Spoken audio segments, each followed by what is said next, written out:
to record now. I have to give it 30 seconds. Oh, I didn't get the invite yet. Oh, yeah, you are. Oh, did it just happen this time? Okay. Welcome to the Artist Sessions. I'm Janice Cotter, Gallery Manager at PoMo Writes. We've had another incredibly busy week navigating our new normal. We continue to develop ways for our gallery, events, and programs to thrive online. But we're also looking to the future by creating a safe and sustainable reopening plan that we can use when the time is right. Sign up for our newsletter to get the latest updates delivered to your inbox, and then you'll know what's happening with us at any time. Tonight, we are excited to launch the PoMo Writes Facebook group hosted by PoMo Arts.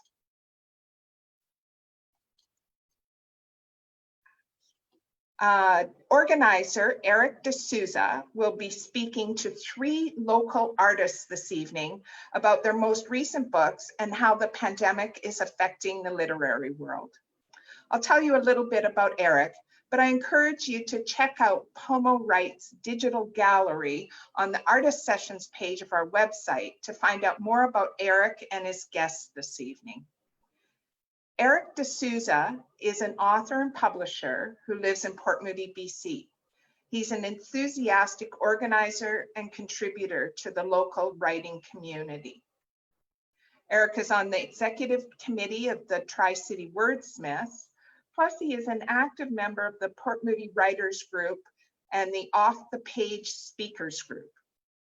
He also organizes and hosts the popular reading series, Writers in Our Midst, at the Port Moody Library. Erik has now taken on coordinating PoMo Writes, a new writers group focusing on the business of writing and based out of the Port Moody Arts Center, or PoMo Arts. Welcome, Erik. It's nice to see you. Hi, Janice. And I'm so happy that you're here, and you'll be able to look after the artist sessions tonight and introduce PoMo Writes. So I'm going to leave it to you now, and I'll have a good night. Thank you very much. Okay.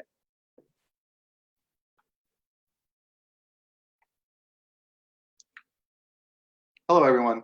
My name is Erik, and I'd like to thank PoMo Arts right off the bat for allowing us to start this session, start this group, and letting me guest host today's event. The whole concept of this, the idea of PoMo Writes, came from a discussion that Cam and I had, Cam being one of our guests tonight, that we had about 1.5 years ago. We realized that there's a lot of local groups that talk about the craft of writing, and we focus on that a lot, but we don't focus often on the other hat that we have to wear, the marketing side of writing. A lot of marketing gurus believe that for writing, and actually for all artists have to wear 3 hats. We have to be creative, what we expect to be. We have to write and we have to work on our craft. But at the same time, we also have to network. So that's the second hat we have to wear. We have to meet people. We have to be an influence, and we have to meet influencers. And as a whole, through these networks, we strengthen ourselves. And lastly, we also have to be marketers. We have to be able to sell our book. Unfortunately, even if you're a traditionally published author with a big house, they're still going to ask you to market yourself. You're still responsible for your brand, now more than ever. So Cam and I believed that we should form this, and there would be a desire for fellow artists, our fellow writers, to talk and meet about our marketing strategies. One thing while I was researching this today, there was a question online by a lot of authors of whether or not we should be marketing and selling our books during the pandemic. And I can see both sides of it, the sense that perhaps now is not the time to be trying to think of making a profit for ourselves, but this is how we make our living. And if it's up to the authors to document history, essentially. We have to, if we don't write it down, nobody else will. So it's our responsibility to keep writing, and it's also our responsibility to provide content. If you're a fiction writer, what we provide, what we peddle, is escapism. If you're a nonfiction writer, what you provide is knowledge. And those two things, escapism and knowledge, is very much needed today. So I do believe that it's a good time as any to be marketing, selling, and writing our books. To talk about that today, I've got 3 brilliant writers and also very active marketers to come and talk about it today. My first guest is Debra Purdy. I'm excited to be hosting her because she's one of my favorite writers. I met her because she was one of the instructors at Port Writers Group, and she's also a prolific writer. She's got 8 novels, 6 of which are the Casey Holland series, which is one of my favorite series. And she just recently put out her first book. In fact, her 6th book in the series. And I was at her launch at Western Sky Books in February. And then, of course, the pandemic happened. So she was responsible essentially for selling her books during a pandemic, and the books are printed. She has no real choice. The second guest we have today is Eileen Holland. She unfortunately even had to cancel her book launch that was scheduled for March. I read her first book. I haven't read her second book, or I've heard most of it. And Sophie Trophy is an excellent series that my youngest son just absolutely loves. He's read the first one many times over, and he's asking me, how come you don't have the second one yet? And I was like, I'll drive to Western Sky soon and pick it up. I will, I promise you. And he's like, okay, Dad, but hurry up, please. So it's an honor to have her on. The reason I asked her tonight is because I noticed right when the pandemic hit and she had to shift, I guess, her marketing plans, she stepped into gear very, very fast. She's prolific on social media, and it's an honor to have her today. My last guest is my good friend, Cam Anderson. The reason I asked him on today essentially is because I pretty much still learn from him. A year and a half ago, when we were designing or coming up with the concepts of our anthology, New Beginnings, which was a fundraiser for Share, he was one of the first people I talked to, and I asked him, like, what do you think? Do you think I'll be able to break even and maybe make a little bit of money for Share? And he's like, I think you're going to make a lot of money for Share. And I was like, really? Could you please show me? And almost right away, he picked up the reins, and he is absolutely brilliant in marketing. He thought of things I never thought of. He got corporate sponsorship for us from organizations like TELUS and Pasta Polo. He did a lot for New Beginnings, and now he's doing a lot for his new project, Future Legacies, which he'll go into a little bit further. So without any further ado, let me bring on our guests. I'll bring up Debra and ask her the question that we're all here to answer is, what are you doing to promote and market your books through the pandemic? Debra? Hi, Eric. First, I'd just like to thank Janice and Port Moody Arts for inviting us here tonight. It's really great to be here. In answering your question, I'm doing the same things that I would be doing if we were not self-isolating.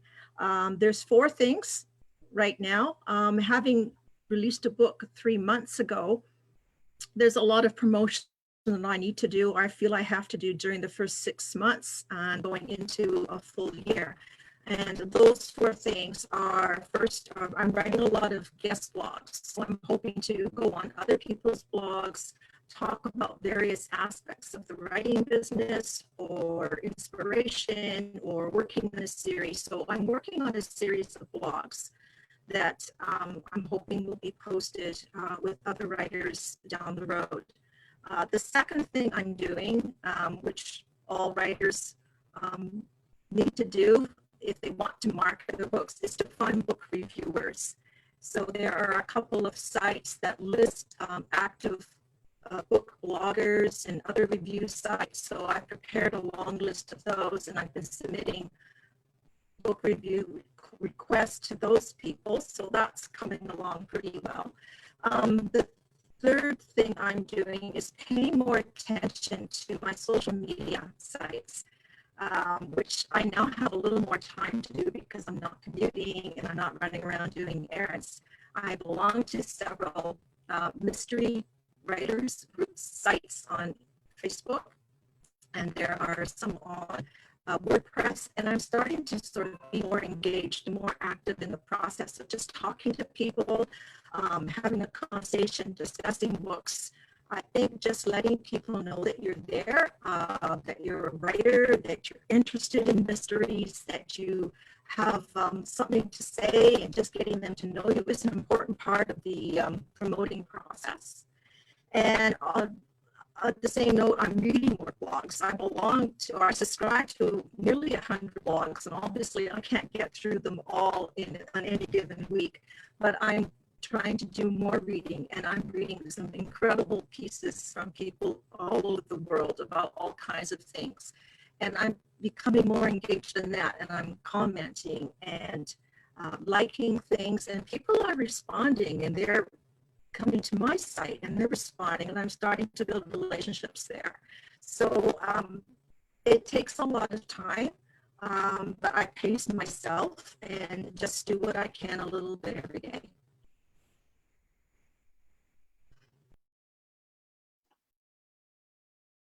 Great, thank you, Debra. Well, same question then. Let's ask it to Eileen. Eileen, let me just take you off mute. You did mention that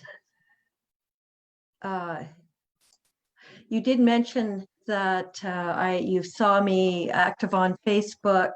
I have another Facebook event coming up thanks to my publisher. I have a traditional publisher, and the 6 of the authors and 2 illustrators are going to be doing an event on May 19th. That's next Tuesday at 4 o'clock. So it's another Facebook Live presentation, and we'll all be talking about different aspects of writing a book. So characters, pacing, setting, plotting, that sort of thing, and illustration. And so I think it'll be really interesting. It's a really cool thing. You could do it if it weren't just a publishing company, a group of friends could get together and do the same thing. But this is kind of like a Meet the Authors event. And it is kind of cool for the people who are listening, because everyone there will have published their book in the last year and a half. And so with that company. And so you're getting brand new books, and a lot of them are really cutting edge, really, really interesting topics. And so that's one thing that I've got coming up. On Facebook, I sometimes have kids send me, I write children's books. So I have children send me pictures of themselves at the moment when they got their book in the mail, in this case, or dropped off by Tamara at Western Sky Books, or Anna Ubing from Kinder Books, or Carmen Lee Jones from Tomes and Tales in Pitt Meadows. So, I mean, it's really wonderful to hear from the kids. And so that's something I do, is I put up their picture, or I put up letters or emails or letters through my website that I receive from parents or children who just, one of them was really really emotional about how one of the things that she will remember the most, she and her 5-year-old, there are 5-year-olds who love my book. It's for 7 to 9-year-olds, but we have lots of 5-year-olds being read it or reading it themselves, because they're, sort of advanced readers. And she said that with the pandemic happening, that it's a kind of pretty hard time, and that she's really glad to have had this experience of working her way through reading both books, and that she could listen to Sophie Trophy's adventures, she and her 5-year-old, forever. So that was kind of nice. So I post that. That's very positive. People need to hear that, and in times like this, they need to hear happy stories as well. And then I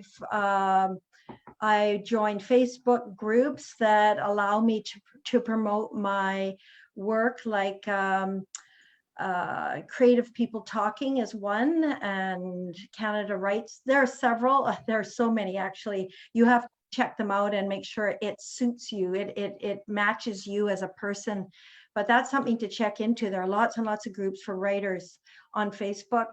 I did a boost of my event that had both my books side by side on my windowsill, and it got 24 shares, 22 followers, and it hit 3,400, went into 3,400 people, and that's a super positive thing to do. It's not expensive. It's just a fun thing to do, and it's great. Like 350 likes, that then when they're in the stores are just starting to open up more and more, then they're going to recognize my book if they see it on the shelf. So that's kind of a nice thing. I hadn't done it before, so that's something I had to try. And when all else fails, you take a bunch of pictures of your cute little doggy, pretending to be a fan of your book. That's the type of thing when you're a children's book writer, because kids should be able to come to your site and have something fun to see. And so the dog is, he gave the book the white toe stamp of approval, because he's a Nova Scotian duck tolling retriever. So he has 4 beautiful white feet. And so the white toe stamp of approval, and needed me to read him a bedtime story too. So you get the idea. But there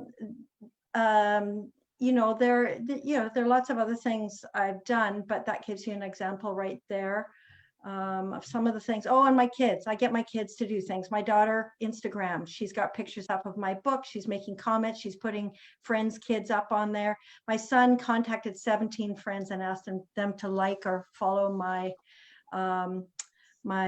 Facebook author page. So yay for kids and sisters and sister-in-laws and so on. Get your family to work for you. You make them turkey on holiday events. Don't be afraid to ask them to help you out.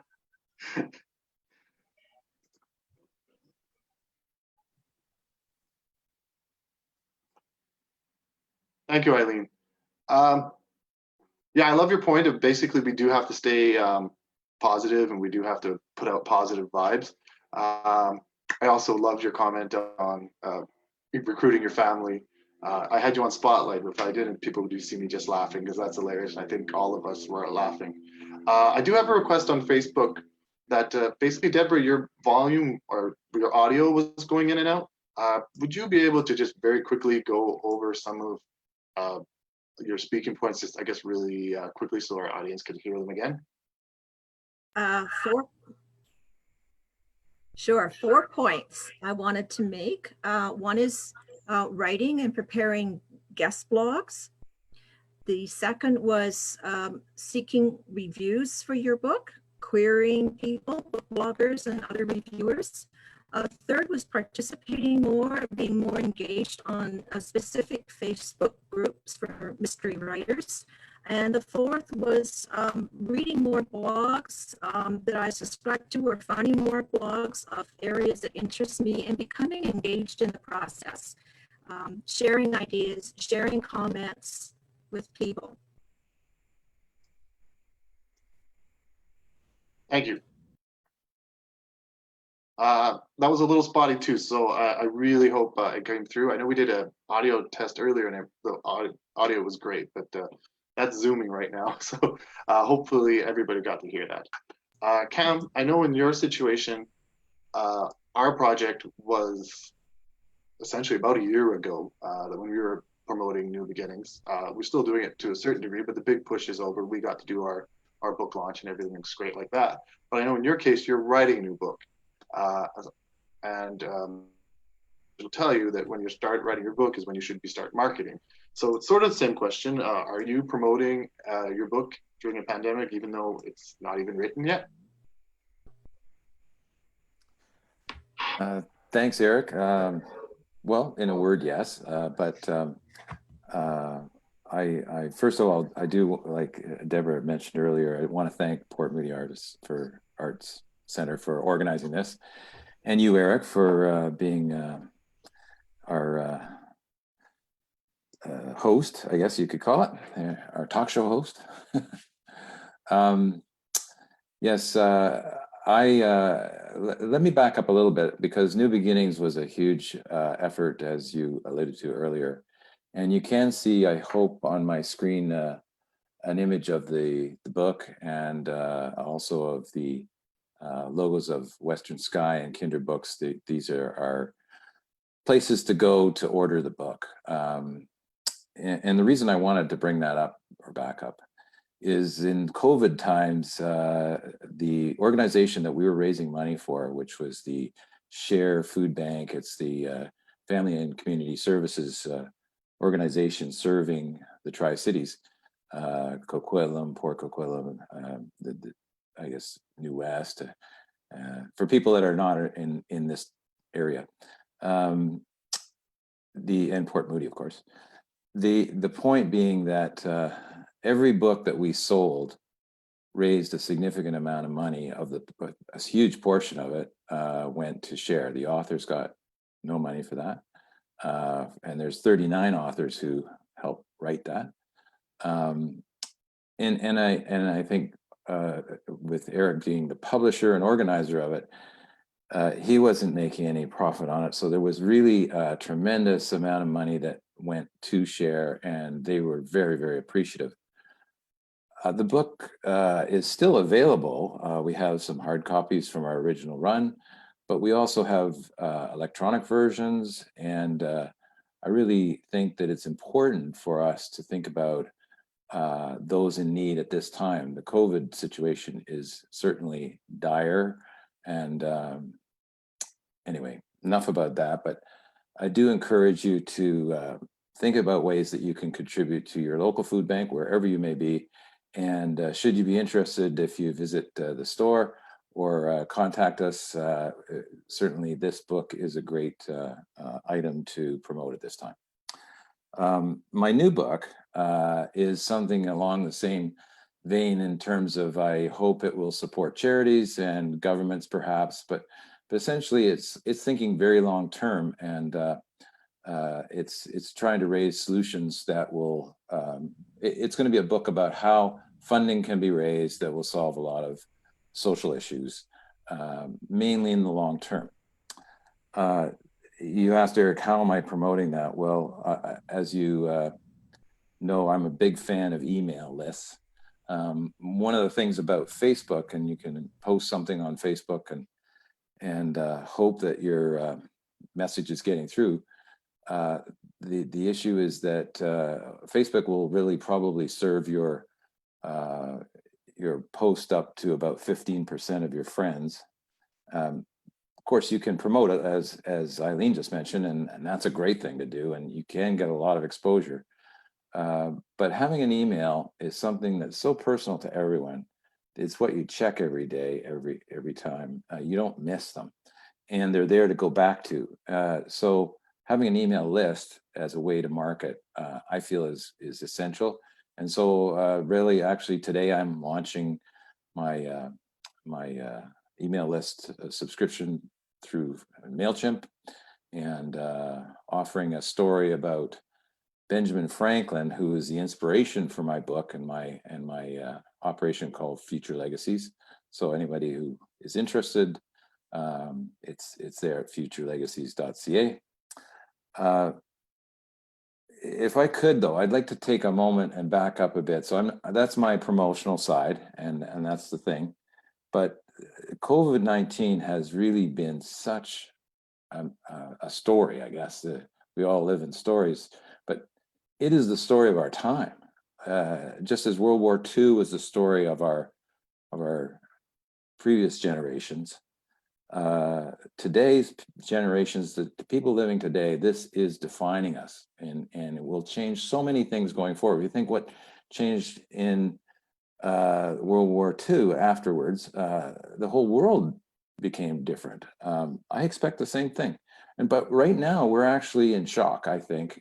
I think it's like in the grieving process, we've lost our freedom. We've lost our ability to associate and do activities. So I think we're kind of going through that shock, denial, anger, and maybe a little bit of acceptance, but we're not into the real hope. We don't see the light yet. And so I think we have to take it easy on ourselves, really watch ourselves for being healthy and calm. And so as a writer, I think what's sort of disturbing is, there's more people around. It's not like everybody thinks, well, as a writer, I guess, this is good for you. You're used to isolating. That's what you do. Well, not necessarily, because there's new situations, and actually everything's kind of upside down. So in fact, what we really need to try and do is unblock our writing muse and get to it. I think we're going to need new approaches to everything. We need to think long term. The virus is certainly long term. We need to think really long term. And I've written an article that is now posted. Erik can maybe mention where to find it, but it's basically on our PoMo Writes, and talks about various things that we might do. And it provides most of the details that I'm going to be rambling on a little too long about tonight. So thanks. That's basically what I had to say about that one, Erik.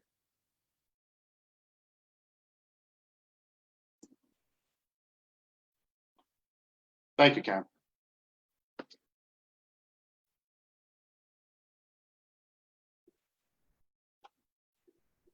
So I'll start this next question with Eileen. We discussed this a little bit before of just our marketing in general, but Eileen, I mean, how many did you print? I think like 1,000 copies of Sophie Trophy 2, all printed and ready to go. How are you able to sell books at a time like this? I got 100 books from my publisher. At this point, she has the pile of books. But selling them, I was at the very, very beginning when everything started to go sideways.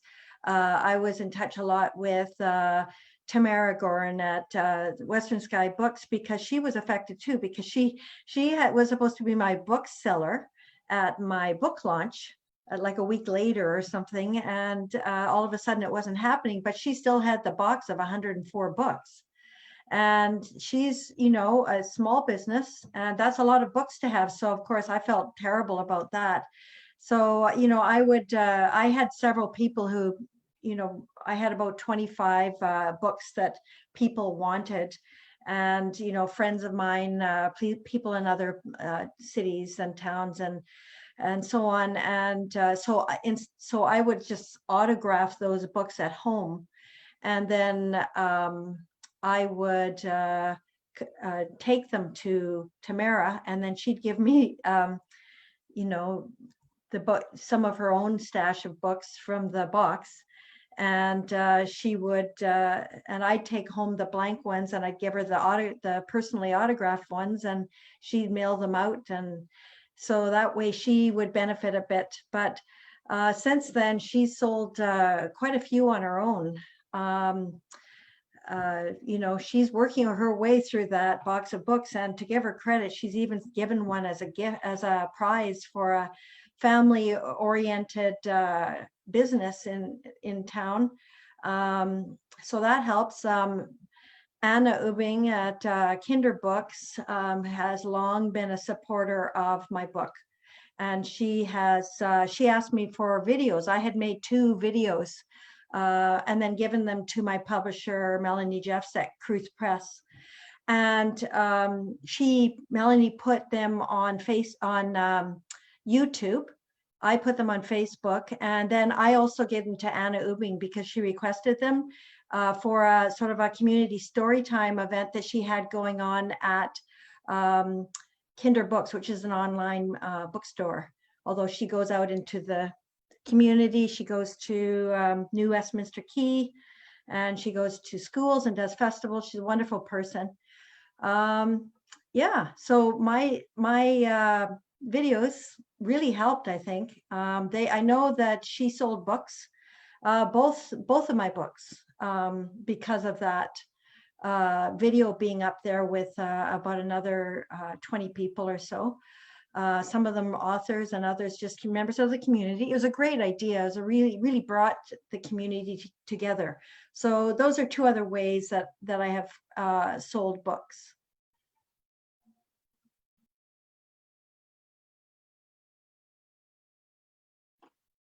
Great. Thank you. I've seen your videos. They're fantastic. And my aforementioned son loves them very much too.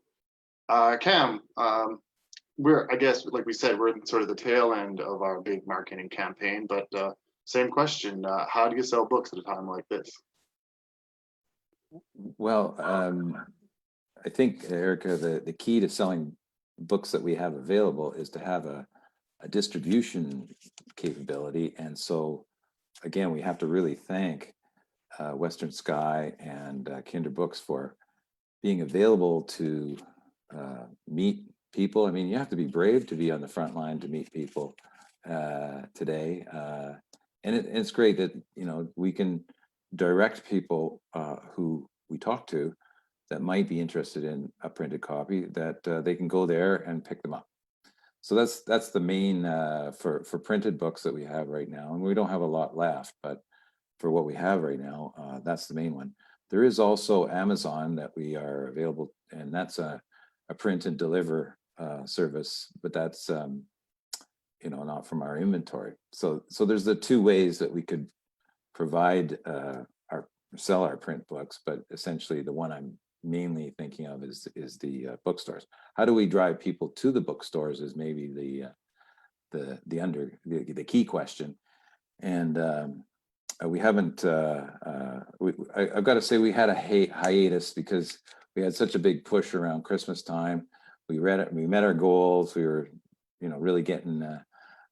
We were probably getting pretty tired at that point, and so I think it's been a good break, and now maybe a very good time. One of the things with COVID is people are home, so if you phone them, you're likely to reach them. And if people that would like to support share and would especially like to know more about the writers, this is 39 local writers from BC, mostly Tri-City. It's almost like a compendium of great writers that are available right here. And if you read their short story and think, wow, I wonder what else is available, I'm sure that both Tamara and Anna would be able to point you to more stories, such as Eileen's, etc. So that's for that side of it. Going forward, I think one of the things we need to do is look at what worked well for us before COVID and think, can we somehow adjust that and make it work very well for our new situation? One of the big things that we did was the Christmas market. It was a great gift. We sold an awful lot at that time. And so even farmers markets, for example, might be an opportunity. But at this time, the rules won't allow us to do that sort of thing because of social distancing and so on. But even though the farmers markets are open, it's for food only because that's what's considered an essential service. So that's something we'll keep an eye on. But at this point, those are our main going forward approaches. Thank you, Cam. Debra, I believe you're in a similar position of probably having a garage full of books right now. So how are you getting them out there? Well, can you hear me a little better? I can hear you good, yes. Okay, great. Thank you. Well, a couple of things. I've been doing, as you probably know, Erik, craft fairs for 6 or 7 years, and I'm a big fan of the Christmas markets, and I have done some farmers markets. And out of that, I've built a little bit of a following. So what I'm doing right now is a little bit of a mail order business. So I have some customers in Vernon, I have customers in Chilliwack and Mission. And so I sell my print books to them by mail as they request them. So I'm doing that. I'm also preparing letters and have sent some letters to public libraries.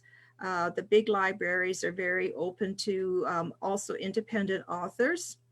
And I had started that process before self-isolation. And then, as you know, a lot of the libraries are closed across the country. So again, I'm doing some prep work, preparing letters, and I have a couple of distributors who the larger libraries like to buy their books through. So I have set up accounts with them.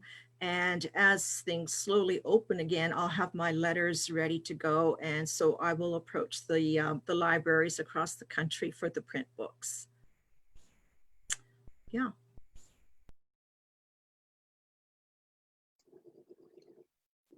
Wow, that's a great idea. I was currently just completely forgetting about the libraries, thinking they're all closed and now's not the time to be sending them books or letters of interest. Yeah, and mail, that's a fantastic idea. Again, I didn't think of that one.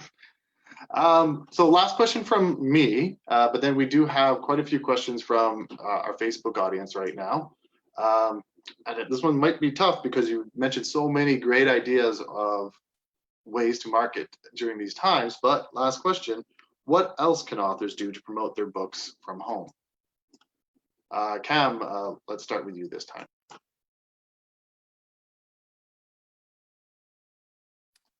Thanks, Erik. Well, actually, I think there's an awful lot of things you can do. And of course, I'm working on writing right now. So for me, quality is probably the #1 thing in terms of getting books out there and getting good word of mouth eventually. If you don't start with something that's absolutely excellent, you're kind of fighting uphill. So that's something that I'm relying on some of my writers' critiques group, and I'm thinking that that's really valuable. I mentioned, see what you can do that you did before and in an online way. I think that an author can focus their work, and again, I'm kind of coming from I'm writing right now, but I think it's really important that you think about, well, what is it? You mentioned, for example, that escapism and knowledge is the key things that we're delivering. But what is it about my particular writing or your particular writing that would be exceptional to a reader? What is it that the reader's getting out of it that they probably couldn't find somewhere else? And I think one of those, the answers to that, for me anyway, is to narrow down my audience a bit. If you think of the story of Facebook, Facebook started out as a college dorm kind of product. It aimed at one school, one set of students, and that was it. And then it expanded as it became more useful and so on. I'm sort of thinking my writing needs to start with a very focused and hopefully large enough group that it will be meaningful for that group and for my effort. But before trying to become bigger, I think I want to start with a very narrow and targeted audience, and then really understand what was in my writing that would help them. Because it's all in networking, it's kind of like if you don't help somebody, you know, they're not really likely to want to help you. I think networking in general, as we try to build our email lists or our contact lists, is really enhanced if you approach it from the, how can I make your day better, and try to be selfless about it, and truly deliver things. Now, I think I can come up with a way that when I write, some of my writings will actually help my reader, and it's sort of like doing a guest blog or that sort of thing. Helping them out would be ideal. I have a whole, I guess, theory that if you can get some of those particular fans to be really excited and raving fans for you, that's what that's the goal, so that it sort of generates more and more word of mouth, which is what sells your books. And just, I have a bunch of things that I might add on, but I'd like to just say one thing that's really key with promoting at this time is, don't try to do everything. There's so many things that you could be kind of attracted to do. There's opportunities, as we've already heard tonight, to do this, to do that. And I have a list, which is in my article. It's about 20 items that you could do. And if anybody wants me, I'll read a couple, but really, I think narrow it down by doing a plan. Make a focused effort on what is it that you're really trying to do with that particular book that you're selling. Who is it you're selling it to? Why do they like it, or why would it benefit them? But then specifically, what are 2 or 3 product ways that you might approach the market, and make sure that you do that in a bang up kind of way. That's a very sort of loose way of saying, do a good business plan, and you'll be able to focus on the results and focus on your business. So those are my biggest thing would be, do a business plan. Thanks, Eric. Thank you, Cam. Yeah, I definitely have to agree with you. That's one thing you taught me when we started putting together New Beginnings is write it down, have a plan, discuss it with people, tinker with it perhaps, and then stick with it. I think that's the most important thing. Yeah, just to add, that article that I mentioned has an example of a business plan. It's actually my proposed business plan, but it's sort of like, here's an example, and ask yourself these questions. There's only about 6 questions that you need to answer, and really it's 2 of them that are the hard ones, and maybe take the most time to figure out. And after you've done that, you then can make sure that you're on track, and you won't get distracted by other things by how great they sound. True.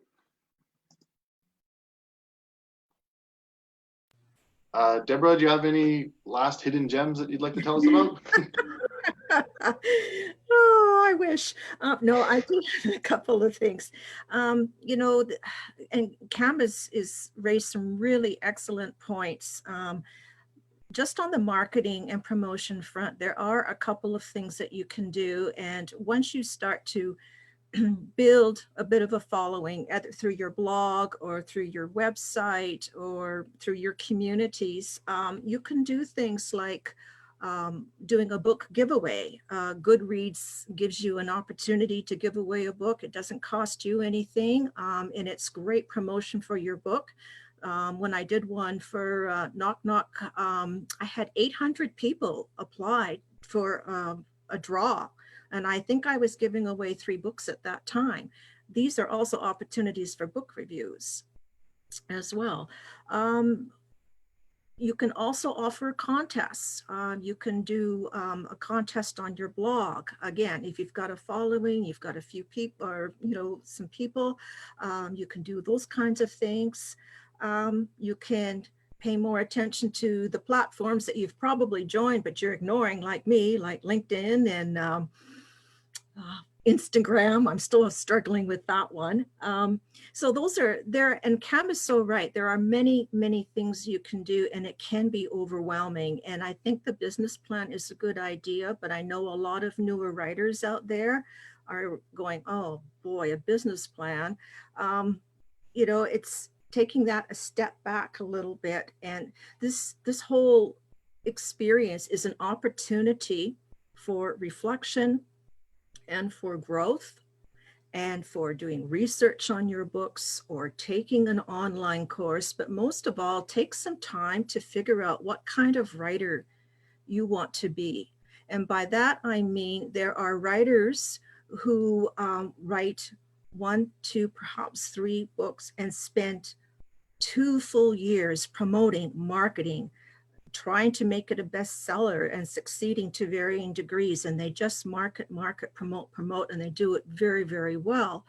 There are other writers who just want to express themselves. They just want to be creative. They don't want to spend that much time doing marketing. And I think it's up to each of us to take this time and reflect and think about, at this point in my life, how much time do I want to spend to creating, to writing a book or a short story or a collection of stories, and how much time do I want to spend to marketing?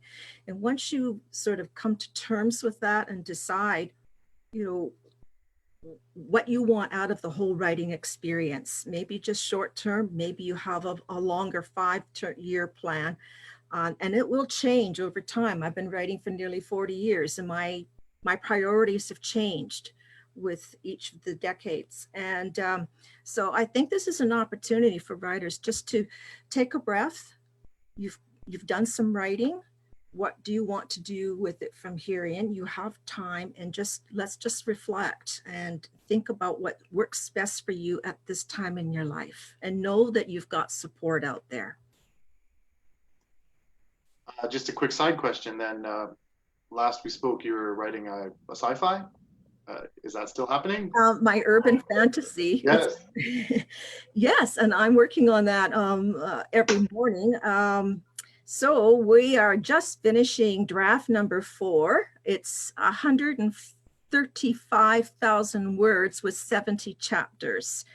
And it's really fun. It's a big challenge. And one more read through, and then I'm going to be looking for beta readers. So if anybody's interested in urban fantasies, let me know, because I am going to be looking for, that's a whole other thing, is one of these changes I've talked about the type of writing. And for me, it was about expanding and going beyond mystery writing and just trying something else and finding that I just love it. And it's opened up a whole new way of creativity and challenges that I didn't really imagine when I first got the idea. So it's coming along. Great.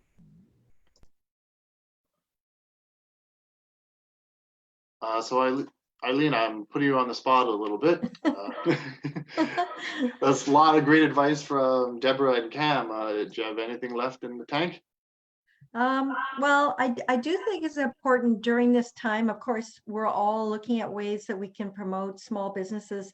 So I think it's really important for us, even during this time, or especially during this time, to keep contact with independent bookstores and help promote them in any way possible. Go and visit them. See if you can autograph the books that they have. You know, just be in their lives, because they need our support right now. You know, buy a gift card for their store. All of those things have done in an hour of need show support, and I think that's what we really need to be doing. It's not just about us, it's about all the small businesses around us. So that's one thing that makes us all community players and helps us bond. And I think that's absolutely imperative right now. Another thing, I'm lucky because I was contacted by a local library, and I'm not naming it right now because it's not written in stone yet, but they want me to do a virtual author talk. And it's likely going ahead, but not for sure. So that's why I'm not saying the name. And so I would be reading my, you know, a couple of 2 or 3 chapters or portions of 2 or 3 chapters. And in between, because Sophie gets into all sorts of trouble with flashlights around the school. I would be bringing, some of my flashlights with me. These are probably my most popular with any children I've shown them to. That's a cream cookie flashlight. Now, not many people have that, but I do, and I'm proud of it. And then you can have the chocolate cream flashlight too. And so these will be shown if I get that a little gig. And my flashlight that lights up and it's flat, like you might know which children's book that connects, that could be similar to. And then Sophie's favorite, the turquoise flashlight, that's her favorite. So and talk about friendship, because the second book is all about making friends and struggling to make friends, and how do you get past those barriers. In Sophie Trophy 2, there's a lot of humor, because she gets into all sorts of problems and ends up in all sorts of places around the school where she's using her flashlight. So she finds all the little dark spots. And those are really funny, but she also has to work her way through normal things that kids go through. And that is how they're going to make friends, how they're going to have confidence in making friends. So I think, so libraries, that's another angle of what Debra was talking about. It's great to see the turquoise flashlight, Jen, because I've read half the book. I know how much trouble that flashlight's going to get Sophie into. I got a question from Lorraine. Question from Karen. She was wondering, Sophie Trophy, was she a character that, or did somebody inspire you to write that character, or is it completely your imagination? Yeah, totally. Sophie Trophy, one day I was teaching at Ranch Park Elementary, which is where I was for 2/3 of my career. And all of a sudden, I think they were grade 5s, 2 grade 5s started crying out, Mrs. Holland, the spider's lowering itself into your hair. So I stepped back just in time. So that's a really fortunate thing, because that spider came down and he missed me. But the class thought it was hilarious. And I have the tendency to wake either on the way into sleep, the transitional phase of going from wakefulness into slumber, or in the morning coming out of sleep and waking. That's where I get a lot of my ideas. And I better have a pencil and paper by me, because at that time, let's open my desk here. That's the paper I wrote Sophie Trophy on. That's a hockey NHL paper that belonged to my son. It's got an address on it in one corner, and the rest of it has fine print. That's what I wrote when I got the idea. And so, yeah, it was based on me having some kids, two girls warn me about the spider. And of course, the spider gets Sophie into all sorts of problems, because she's afraid to tell her teacher that the spider is in her hair. And so, because she knows it's her best friend show and tell spider, and she doesn't want to get her best friend into trouble because her teacher is scared silly of spiders. So that's the situation. And a lot of people, when I was first writing it, said only one kid noticed. And I said, well, in real life, only 2 children noticed it. So, I've got proof. So that's my answer for Karen.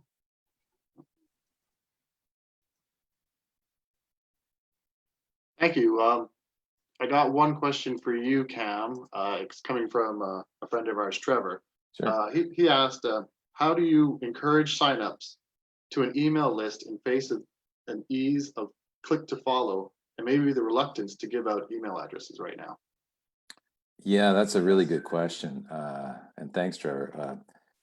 I know that there's been probably books written on how to encourage people to part with their email, because really it's a very private thing. As I mentioned, it's access to the kingdom in a way. So typically what I've seen, and I'm learning this as I go too, but typically what I've seen is that you want to offer something in return. So the reason why somebody will sign up and provide their email is that you have some compelling content that is something they really would like to keep hearing about, or perhaps would, so this is, it's sort of like two gifts are coming their way. One is that they're going to receive content, and because I'm in kind of the knowledge side of things, I'm trying to give them knowledge, not make them buy something. There's an awful lot of email lists that you can sign up for, and it becomes quite nauseating because it's nothing but uh, marketing to you. Buy this, buy this, buy this, couched in what seems like, oh, you really need this.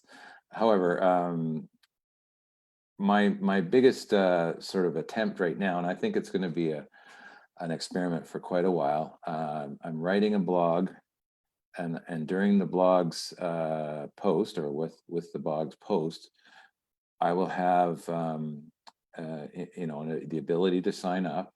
And when you do sign up, I promise a story, and the story is sort of central to the theme of my blog, because it's the story of Benjamin Franklin's postscript. What did he do that enabled him to basically stir my emotions and make me inspired to want to do what he did? So you won't find that out until you sign up. So I hope that kind of, you need to offer something. You need to make it pretty clear too, that when you do sign up, that of what you're going to get. Otherwise, people are just going to leave if they, start getting a whole bunch of stuff that they didn't want. That's a surefire leave, time to leave.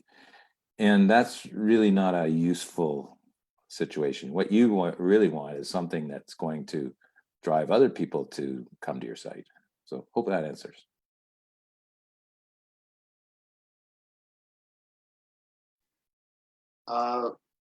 And then I got one question. This one's from Lorraine. Lorraine was asking Debra, it's sort of a follow-up to something you said 2 questions ago. You were saying that you were mailing out books in a mail order service. Lorraine was wondering, isn't that quite expensive? Like, is that a viable way to get your book out there? It can be expensive, yes, but I'm just mailing it into British Columbia, and so the recipient and I split the cost of postage. So they feel it's worthwhile for them to do that. So it works. Yeah, I'm not making a lot of money out of it, but what I am doing is satisfying customer requests, and it works for me. Great. Let me just unmute everybody, because this question was for all of us. And I apologize, I can't remember who asked it, but somebody asked, when dealing with social media, which platforms do you focus on yourself? Which one is the best to reach your audience? Let's start with Debra. Well, I like Twitter, and I like Facebook. I wouldn't say that they're best for selling. When I'm on them, I'm not trying to sell books. Yes, I post a link to a book once in a while, but it's just getting to know people, and that's what they're there for. And so I like Twitter because it's nice and quick. It's simple. Facebook, as I mentioned earlier, is because of the mystery groups and groups that are sort of focused on the kinds of things that I'm writing and reading and I'm interested in. Then I go with those. So I found over the years that social media is different for everybody, in that what works for some person might not work for someone else. And I haven't explored anything with ads. on Facebook or Goodreads or anything like that. I'm just about getting to know people, just about seeing what they have to say about books, talking about books, sharing ideas for books, all this kind of thing. So those are the two that I like. And I know that some of the people, other vendors that I meet at craft fairs, they love Instagram. They get a lot of interaction with people there. I'm still having trouble with it because I'm not a photographer. I don't take many pictures and it's very photo focused. And trying to type in my blog and all this kind of thing, I'm finding a little bit challenging. And I kind of forget about it now and then. So, I mean, Facebook and Twitter work in terms of engaging with people, people getting to know you, maybe wanting to see your website, maybe wanting to see what you have to say in your blog. But for direct sales, no, I don't really count on them for that. Eileen, how about you? I'd say that, well, Facebook is the main one I use, but I also do use LinkedIn, but not as often as I perhaps should. But I find it's quite a different group of people. So it's kind of nice to go from, go to a different sort of group of people. Some of them are not on Facebook. They're comfortable with things like LinkedIn. So it's good to expand the group of people that you're touching with your posts on LinkedIn. And I know my daughter, through people like my daughter-in-law, I can hit, it's not really social media, but I can connect with other people through them. They talk at work to their friends, friends contact them, text them, and before I know it, through texting, books are sold. Because my daughter-in-law's, Emily's friends are the right age. They have kids who are between 5 and 11 years of age, and that's who's reading my book. And so I can sometimes sell both books at once. And so it's great, like I say, to use your family members, and they sometimes, I think they will put things out on Instagram too. So it's really nice. Those are good tools. Hopefully they'll be, great for my future for selling the book. I think I'm going to have to be more like you and recruit my family to do more work for me. Me too. I think Good my kids idea. are a bit older. Cam, how about you? Yeah, well, I can report on our experience with New Beginnings. We did some targeting for raising awareness. Essentially, what I love about Facebook is the ability to say, I think that the main readers are going to be, certain age, certain demographic profile, and you do get exposure to that group. The difficulty is that people don't go to Facebook to buy a book or anything really. So really, you've got to tailor it to be informative, interesting. It's like being at a party. You don't want somebody coming up to you at a cocktail party and saying, buy my book, buy my book. That's, rude, really. I don't use Twitter very much, although I do look at a few posts. It seems to be a crazy universe out there. Can be very rude sometimes. I do really like LinkedIn though. I'm kind of along Eileen's line, and especially for my new book, which is I'd say business oriented. That's really what LinkedIn is. It's kind of like an online resume service, but lately I've been really enjoying the posts that I do see through there. Some very inspiring articles that some of the people that I know have posted are fantastic. So I hope really that I will start blogging there and connecting with that network myself and building up a base and an email list that way too. Thank you, Cam. Yeah. I recently realized that when I looked down to read my phone, you could see my emerging bald spot. So I'm gonna have to stop trying to do that. Gee, is it the same for me? You got a glare. Yeah, it's a glow. Debra, I think your mailing thing really hit a chord with our audience because someone asked, how do you ensure that the books are clear of COVID, and how do you reassure your customers that they're safe? I think that there's a certain amount of trust issue that I'm acting responsibly as the author, and Canada Post is acting responsibly as the distributor. I want to make it clear, I don't approach people by mail and ask them to buy my book. These are people who have read my books and want the next in the series and come to me and ask for the book. So it's not me approaching them, it's them approaching me who I've already met at various craft fairs. But we're all cautious these days. And as I said, learning to wash your hands a million times before you send something out the door, is just becoming more natural.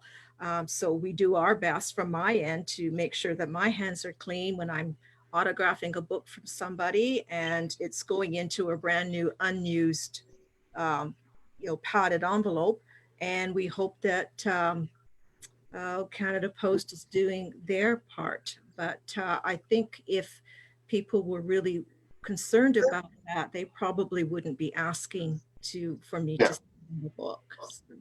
Mhm. Thank you.